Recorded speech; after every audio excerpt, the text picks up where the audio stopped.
"Do not sign my name," Wilhelmina said, pinning 2 fingers to the blue silk ribbon before Ursula's nib touched the schedule. Through the half-open door, Aubrey, Duke of Bramblewood, sat in a dark coat in his wheeled chair, before nearly 30 wedding chairs, most of them empty. Wilhelmina met his gaze and smiled as if those vacant rows had no vote. "If His Grace's condition has daunted you, you may still withdraw," Ursula whispered. Wilhelmina drew the marriage articles toward her. "Which pen is mine when I sign for myself?" Ursula's mouth tightened. The bride first chosen for this match had gone to the country 5 days earlier, and most expected guests had answered by staying away. "The solicitor only needs the schedule completed. Must we prolong the spectacle, I will not be entered as an amendment to another woman's bargain."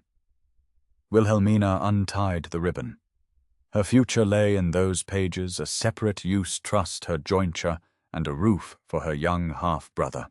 The wording still followed her sister's terms. A wheel rim sounded on the parquet. "There will be no music," Aubrey said from the corridor. "There will be no ceremony until she has read the articles. No one signs for her." Ursula stiffened. "Your Grace, we are trying to spare her humiliation. You are trying to hurry her." "Stop."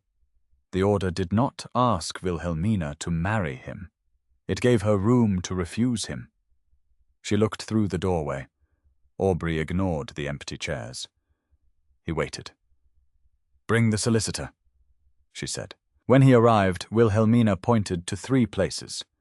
"My name replaces my sister's throughout. The separate use trust and jointure remain. After 1 London season, I may choose a separate residence without surrendering my jointure." Ursula inhaled. An exit before the vows. A choice after them. The solicitor amended the schedule. Wilhelmina read it, took the fresh pen, and signed her own name. Minutes later, she entered the candle-lit saloon in ivory, her veil pushed back. A dark-coated gentleman stood to Aubrey's left. Ursula and Demelza Hollingsworth remained behind the empty rows with a handful of relations. Wilhelmina walked past every vacant chair without lowering her eyes. At Aubrey's side, she laid one gloved hand on his shoulder and took his hand with the other. His fingers closed around hers. Her smile did not falter. The cleric began beneath the special license. When the vows were done, Ursula stepped forward. "The late Duchess's suite will be opened for Her Grace." "No," Aubrey said. The word stopped the room. "Her Grace is Wilhelmina. No second name will be used for her in this house, and she will choose her own rooms. Algernon, bring the household keys." Only then did Wilhelmina glance at the empty rows. They had not filled, and no one applauded. Yet the room no longer seemed to be deciding what her marriage meant. Algernon moved to fetch the keys. Ursula remained beside the last occupied row, silent now while the candles burned on. By her 3rd day as Duchess of Bramblewood, Wilhelmina had learned to separate 2 absences. The household seemed determined to place around her. Maud, her elder half-sister, had refused Aubrey and gone to the country. The late Duchess was Aubrey's dead wife. Her rooms and customs had been preserved since her death. Wilhelmina had no wish to occupy either woman's empty place. She also understood that the house was arranged around roots as surely as rank. A doorway, a rug edge, the angle of a table, small things could decide whether a room welcomed its master or made a ceremony of his entrance. Aubrey did not ask for pity, and he did not tolerate inefficiency. Since the carriage accident 8 months earlier had left him unable to use his legs. The main business of the townhouse had been drawn onto the ground floor with broad passages and clear turning space wherever possible. Ursula had managed those changes so long that her habits had become tangled with the late Duchess's customs. That morning, Algernon Pelham met Wilhelmina in the main corridor with a silver tray. Upon it sat a heavy brass key. Mrs. Tremaine had the memorial suite prepared. "Your Grace," Algernon said carefully, gesturing toward the double doors at the end of the hall. "The late Duchess's rooms. They have been kept exactly as they were." Wilhelmina looked at the closed doors. She understood the weight of grief, but she also saw a trap. If she moved into those rooms, she would spend her marriage tiptoeing around another woman's ghost, constantly measured against a memory she could never match. No, Wilhelmina said quietly. She pointed to a set of doors on the east side of the ground floor. What is the blue room, a secondary suite, Your Grace? It has morning light, but it is currently used for storage of estate papers. Have the papers moved to His Grace's study. I will take the east room. Ursula, emerging from the breakfast room, frowned deeply. Wilhelmina, that is highly irregular. The Duchess of Bramblewood has always resided in the primary suite. To reject it is to show a lack of proper respect for the family's history. Aubrey wheeled himself into the corridor from the study. He stopped assessing the standoff. He looked at the silver tray, then at Wilhelmina. You prefer the east room? Aubrey asked. His tone was perfectly flat, demanding only a factual answer. I do, Your Grace, Wilhelmina replied. It has morning light, and it is empty. Aubrey looked at Ursula. Then alter the household list.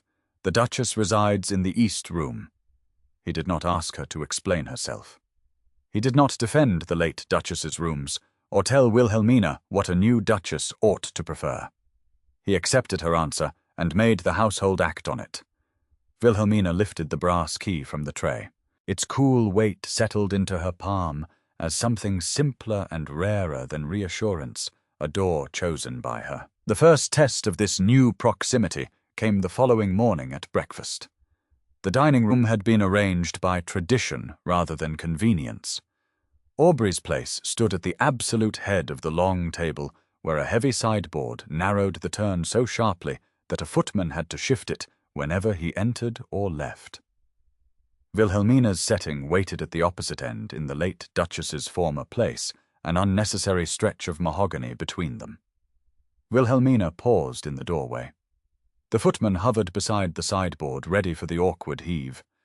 Aubrey approached the head of the table, saw the obstruction, and set both hands on his wheel rims, his mouth tightening before he spoke. I was about to issue a sharp command to move the entire table, a massive undertaking that would disrupt the morning entirely. Before he could speak, Wilhelmina stepped forward. She did not sit at the far end. Instead, she walked to the side of the table near the head.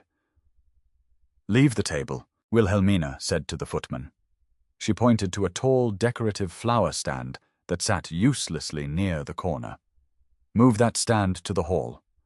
The footman blinked, then quickly obliged. Wilhelmina pulled a light side chair out from the edge of the table, placing it adjacent to the head position, effectively creating an open corner. If you approach from the left... Your Grace, the angle is clear. Aubrey stopped his chair. He looked at the newly cleared space, then at the empty expanse of table where she was supposed to sit, and finally at the chair she had pulled out for herself, mere feet from his own. He wheeled forward, taking the corner route. The chair slid perfectly into place at the head of the table without touching the sideboard. The rigid tension in Aubrey's shoulders eased by a fraction of an inch. One flower stand, he said dryly, has defeated Bramblewood protocol. Protocol does not have to navigate the furniture, Wilhelmina replied, sitting in her chosen chair. It was a small alteration, but the servants remembered it. Aubrey could change a room with an order. Wilhelmina usually changed one thing after looking long enough to see which thing mattered. Keep the rule. Remove the part that defeats it. By the second week, a quiet rhythm had begun beneath the formality of the house. Wilhelmina's younger half-brother Henry, a shy boy of 7, had come from the country and settled into the ground-floor nursery where Aubrey could visit without a flight of stairs, turning every call into an expedition. Aubrey, applying the same love of order he brought to estate papers, had drafted a strict schedule for Henry's lessons and ordered a brass bell rung at the beginning and end of reading hours. The plan was exact. Henry, intimidated by the great house and its stern master, had almost stopped reading altogether. Wilhelmina sat in the nursery one afternoon, watching Henry stare blankly at a primer.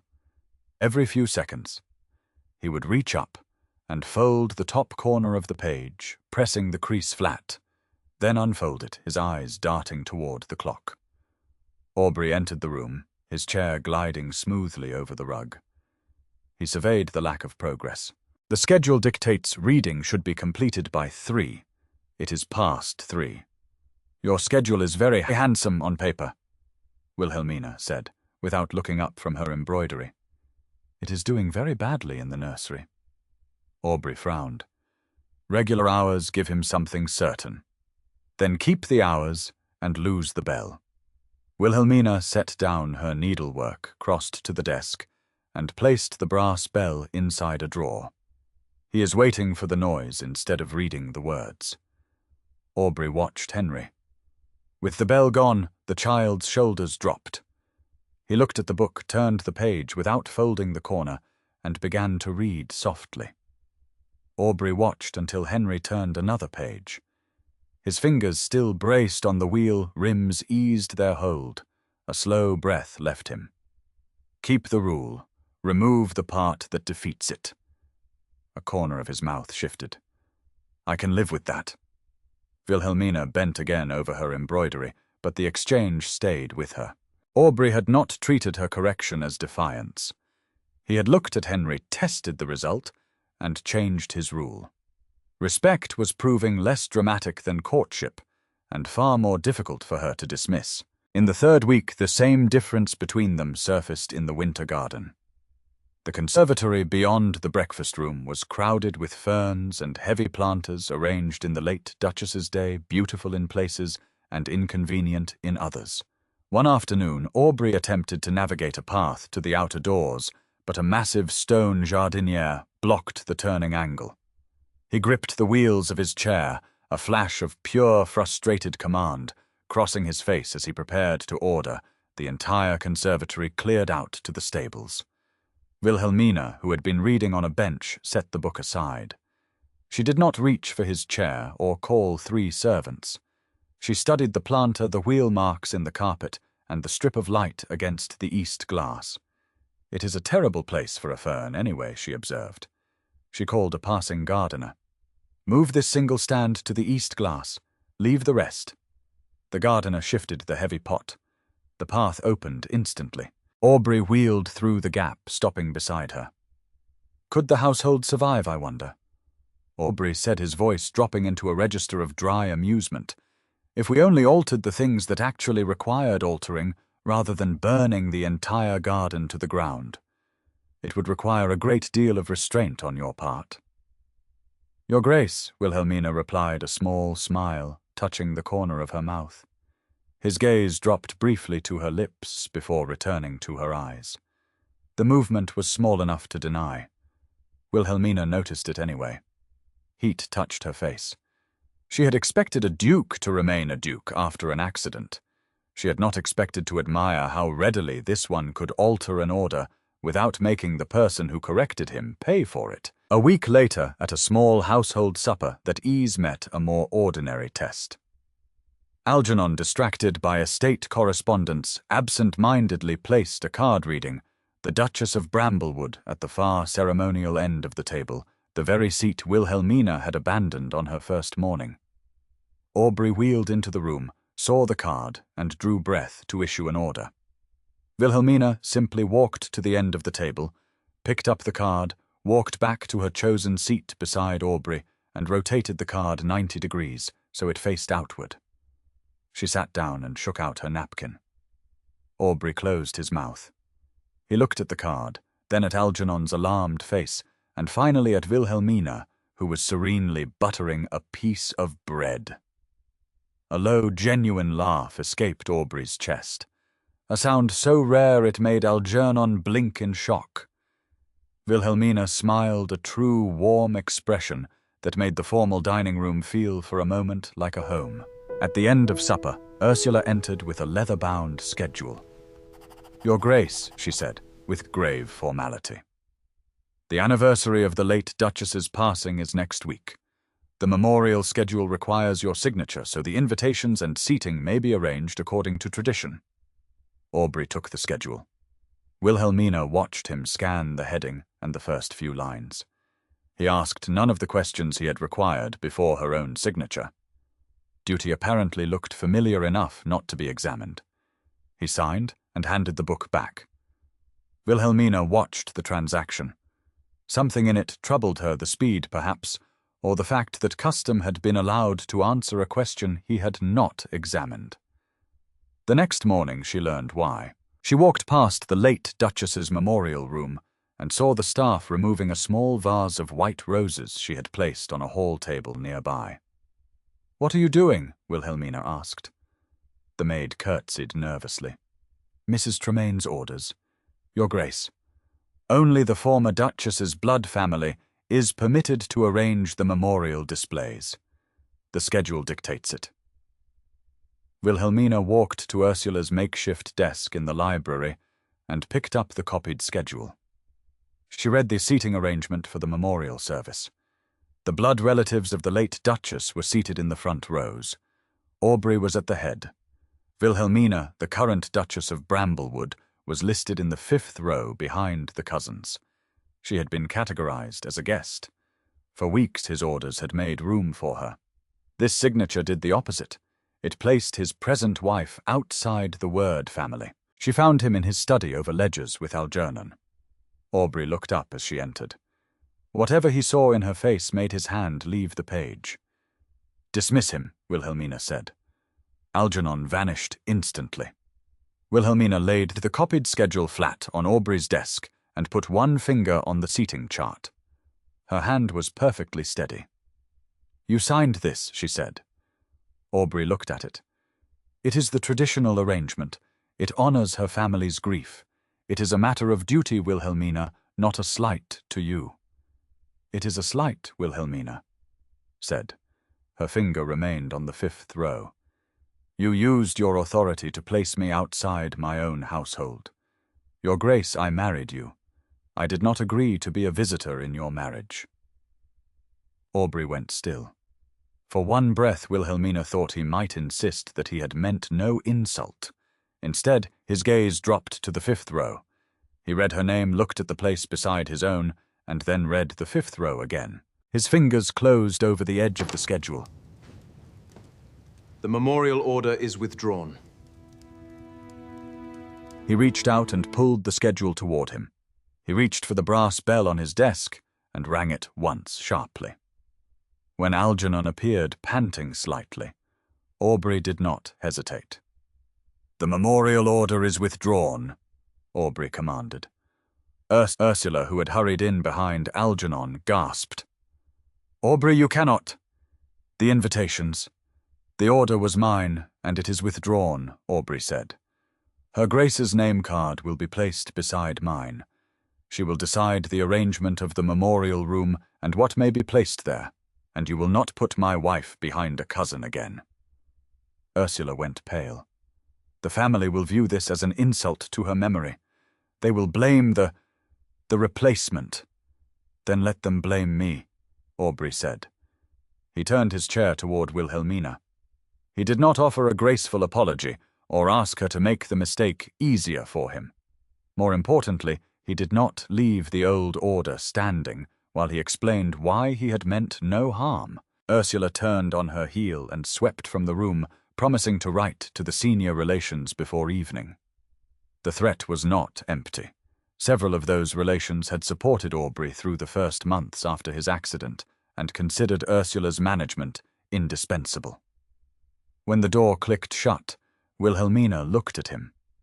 What he had done still hurt, but he had withdrawn his own order in front of the people who obeyed it and accepted the family displeasure that would follow. He asked for no reassurance. That mattered more than an elegant apology. She picked up the schedule, took his pen, crossed out the 5th row, and wrote her name beside his. The next day, Wilhelmina used the authority he had returned to her. She left the late Duchess's large portrait exactly where it hung. The woman's personal prayer book went to her relations, who would value it more than a locked cabinet could. The white winter flowers remained, but the heavy velvet-draped chair that had sat empty at the head of the room for a year was moved against the wall where it could be remembered without ruling the living. Aubrey watched from the doorway while she directed the footman. He offered no private correction to Algernon, no quieter order after hers. When the last chair was set down, Wilhelmina understood that his silence was deliberate. He was letting her decision remain whole. When the staff had gone, Wilhelmina turned to him. She had wanted the blue room because its door belonged to her. For several weeks, Aubrey had respected that door so carefully that she had begun to feel the distance on the other side of it. "I have ordered the kitchens to change the schedule," Wilhelmina said quietly. Aubrey braced himself. "To what, we are not dining in the formal room tonight? Or the study?" She looked at him, her quiet eyes holding his gaze steadily. "Dinner is in the East Blue Room, at 8. The words were plain. That was why Wilhelmina trusted them. She was not asking him to guess whether he was wanted in her room. She was telling him when to come. Aubrey did not ask for clarification. He did not make a joke to deflect the intimacy of the moment. He simply inclined his head. At 8. That evening, a footman set a small table by the fireplace in the blue room. It was tight personal space. When the servant brought a wide silver serving tray, he awkwardly bumped the doorframe, struggling to navigate the narrow clearance around Aubrey's chair. Aubrey began to frown, ready to order a smaller tray, but Wilhelmina reached out smoothly, sliding a large porcelain vase to the center of the table to make room. Their eyes met over the vase. Wilhelmina laughed first. Aubrey's mouth curved into a real smile, a rare expression that altered the stern planes of his face so completely that for a foolish instant she forgot the ridiculous tray and simply looked at him. Dinner remained quiet but not formal. They used names instead of titles. Aubrey complained with grave exactness about a tenant who insisted a gate should open against its own hinge. Wilhelmina told him Henry had finished 2 pages without folding a corner. When the last dish was taken away, his shoulders had lost their ceremonial set. She liked knowing she had invited him here, and that he had come without treating the invitation as a rite. The following afternoon, Ursula returned with 3 senior Bramblewood relatives, 2 uncles and a formidable great-aunt, who entered the drawing-room with the solemn assurance of people who believed they had come to restore order. Wilhelmina sat near the window. Aubrey wheeled into the room, his jaw tight, his hands gripping the rims of his chair. Before speaking, the great-aunt's gaze dropped to the low wheels and returned to Aubrey's face. It was not concern. It was appraisal, the sort that made the chair itself an argument for putting other hands on his household. "We have come regarding the chaotic state of this household," the great-aunt began without preamble.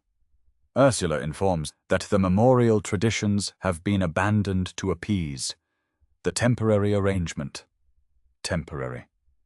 Wilhelmina let the word settle in the room before she answered. "She is not a temporary arrangement." Aubrey's hand closed over the arm of his chair. His voice sharpened, and Wilhelmina knew the next sentence could empty the drawing-room if she let it. Every face had turned toward him. If he expelled them before Wilhelmina answered, they would leave believing his rank had settled what she could not. They would call her protected, perhaps indulged, and never once admit that she had spoken for herself.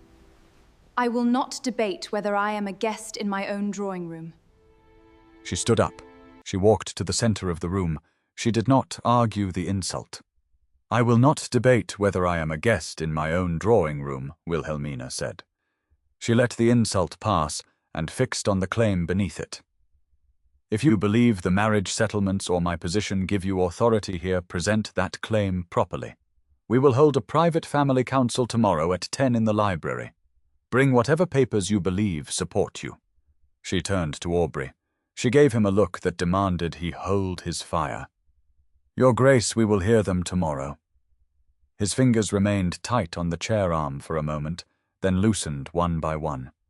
He said nothing until Wilhelmina had finished. "You will address the Duchess by her title while you remain under this roof," Aubrey said. He added nothing to the decision she had just made. "We will see you at 10. After the relations withdrew, the house settled by degrees, as though every closed door were holding the argument in place until morning. That night in the study, Aubrey sat beside the fire with the blue-ribboned articles between them. "I could end Ursula's authority in this house before breakfast," he said. "You could," Wilhelmina said. "But if you dismiss them before I answer, they will say your anger spoke because I had no answer of my own. Tomorrow let me finish before you command anything." Aubrey held her gaze for a long moment. Then he nodded once. "Your ruling first, mine after." She reached into her pocket and placed the heavy parchment of the marriage articles on his desk. It was still bound in the blue silk ribbon. "Keep this tonight. Bring it tomorrow." The trust in that small act frightened her more than she expected. The articles contained the very clause that allowed her to leave. Yet when Aubrey touched the knot, Wilhelmina remembered his voice outside the dressing room on their wedding morning. No ceremony until she had read for herself. He had waited then. She was trusting him to wait again. The next morning, the library chairs had been drawn into two facing groups rather than a social circle. Ursula and the senior relations occupied one side. Wilhelmina stood near the fireplace. Aubrey waited by the desk, the blue-ribboned articles within reach, but unopened. The original match with Maud Dunmore established expectations for this family. Ursula began laying a supplemental schedule on the table. Since His Grace cannot inspect every part of the household as he once did, senior family guidance is more necessary, not less. We demand restoration of the former household authorities, and the clause allowing Wilhelmina a separate residence after one season plainly shows that even she expected this arrangement might be temporary. Wilhelmina stepped forward. She did not raise her voice. She simply untied the blue ribbon on her articles and laid the heavy parchment flat over Ursula's schedule. "Show me where Maud's name appears on this document," Wilhelmina said. Ursula frowned. "It is implied. It is erased," Wilhelmina corrected sharply. She pointed to the signatures. Maud Dunmore had the right to say no to this marriage. She used it. I had the right to say yes. I used it. They are two separate choices. They are not interchangeable. She looked around the room, her gaze resting on each relative. You look at His Grace and see a vacancy in his power because he sits in a chair. You look at me and see a vacancy in my identity because I am not my sister. But there are no vacancies here. Aubrey is the Duke of Bramblewood in his entirety, and I am the Duchess. She placed her hand flat on the residence clause. This clause grants me the right to leave this house with my jointure at the end of the season. Algernon, standing nervously by the door, cleared his throat. "Perhaps your Grace to settle this family's mind that clause should be struck out." Now Wilhelmina did not answer at once. Her fingertip came to rest beside the line she had insisted upon before the wedding. At the end of the season, it could still open another door, a separate house, her jointure intact, her brother secure, no Bramblewood relation able to assign her a place at a table, or call her temporary under her own roof. For one suspended moment, she felt the full weight of that road, because it was real. Then she looked at Aubrey. He remained silent.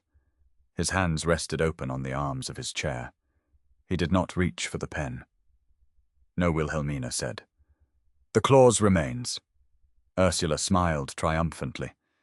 "You see, she intends to abandon him just as Maud did." "The clause remains," Wilhelmina repeated, her voice cutting through the room, "because if I surrender my right to leave, my staying becomes an obligation. I am keeping my exit, and I am choosing not to use it." She looked directly at Aubrey. "I am staying because I choose to be exactly where I am." No one spoke. Wilhelmina stepped back from the table. "That is my ruling." Only when Wilhelmina stepped back from the table did Aubrey move. He wheeled forward and stopped beside the desk. "You have heard the Duchess of Bramblewood," Aubrey said. His voice was low, but no one mistook it for uncertainty. He looked at Ursula. "Place your duplicate household keys on the desk." Ursula recoiled. "Aubrey." "The keys," he snapped. Trembling, Ursula produced the heavy ring of brass keys and let them fall. Brass struck mahogany with a hard, bright clatter. In the silence afterward, the keys remained on Aubrey's desk between Ursula and Wilhelmina. Aubrey turned his gaze to the rest of the relatives. The household takes its instructions on rooms, seating, and access solely from Wilhelmina. Mrs. Tremaine's authority over the staff is terminated. And if any communication from this family describes my wife as temporary acting or a substitute, you will find your access to the Bramblewood estate permanently severed. You are dismissed." The great-aunt rose first, offended but composed. One uncle followed with a rigid bow. Ursula followed the others, warning that several relations would cease calling if Aubrey persisted in overturning family custom. When the heavy doors closed, the library seemed suddenly larger. Wilhelmina could still remember the rows of empty wedding chairs, but the silence now felt different. No one had chosen for her in this room. What I needed was a man who would not put an answer in my mouth. You waited. Aubrey broke the silence. "You kept the exit clause." "I did," she said, walking toward him. His voice roughened. "They will still say you married me from duty, that you smiled at a room of empty chairs because you were determined to play the part." Wilhelmina stopped beside his chair. She reached down, picked up the blue ribbon from the desk, and gently brushed it against his hand before laying it down. Then, just as she had on their wedding day, she placed her hand over his. "My smile on our wedding day was not for the empty chairs, Aubrey," she said quietly. "It was for you. And today is for you too." She covered his hand with hers. "What I needed was a man who would not put an answer in my mouth. You waited." Aubrey turned his hand beneath hers and laced their fingers together. Then he lifted her gloved hand and pressed a brief kiss across her knuckles. Warmth rose into Wilhelmina's face. The gesture asked for nothing more, and she stayed beside him because she wanted to. One season later, the London season ended in cooler evenings and fewer carriages before the Bramblewood door. The date named in Wilhelmina's residence clause arrived and passed without ceremony. No trunk was packed, no carriage waited to take her elsewhere. In the East Blue Room, the household had settled into habits that belonged to the living. The room kept its morning light, its unlocked desk, and its chosen furniture. The late Duchess's portrait remained in the memorial room, but it no longer governed every chair around it. Bramblewood relations called by appointment. Henry now read without waiting for a bell that no longer rang. Aubrey still worked too late when leases displeased him. Wilhelmina still moved one object when he was inclined to move six. Algernon had arranged a small family supper on a round table near the hearth. Wilhelmina stood by the table arranging the silver. She noticed that Algernon, anticipating that Aubrey would dine late in his study while reviewing lease renewals, had set only one place. The single place stirred a brief memory of the wedding rose, but it carried none of the old shame. The door opened, and Aubrey wheeled into the room. He stopped seeing the single place setting. He looked tired, the ledgers clearly having tested his patience. "Algernon assumed you were dining alone," Aubrey said, preparing to back out of the doorway so as not to interrupt her peace. "I will tell him not to rearrange the room." "He does not need to rearrange anything," Wilhelmina said. She crossed to the light-upholstered armchair near the window, drew it to her place at the round table, and moved the light dining chair Algernon had set there. The change left a clear space beside her wide enough for Aubrey's wheeled chair. She did not call a footman. She simply made the place herself. She rested one hand on the chair back. "Bring your chair here." Aubrey wheeled forward and turned into the space beside her. Nothing touched the table or the hearth screen. He looked at the armchair she had chosen for herself, then up at her. You have violated my schedule, he said, the dry humor returning to his voice. I was supposed to be reading leases. The household survived my alterations before Wilhelmina replied, sitting in the armchair. It will survive tonight. After supper, as the fire burned down to glowing embers, Wilhelmina walked to her writing desk. She opened the top drawer. Inside, resting on the velvet lining, was the brass key to the blue room. Wrapped securely around it was the blue silk ribbon from her marriage articles. She traced the ribbon once with her finger. The silk yielded softly beneath her touch. The brass key beneath it stayed cool and solid. The key remained hers. So did the right, secured by the articles. Nothing in the life she had chosen required her to pretend the door out had never existed. She shut the drawer without locking it. Aubrey had continued to knock whenever the blue room door was closed. Tonight, Wilhelmina left it open. Aubrey sat by the fire and watched her return. He did not ask what the open door meant. He only waited until she crossed the room toward him. Does the chair remain where you placed it? Aubrey asked quietly. Wilhelmina walked back to the table and rested her hand lightly on his shoulder. She looked down at him, her smile steady and warm. Yes, she said. The chair stays exactly where I chose to put it. The end.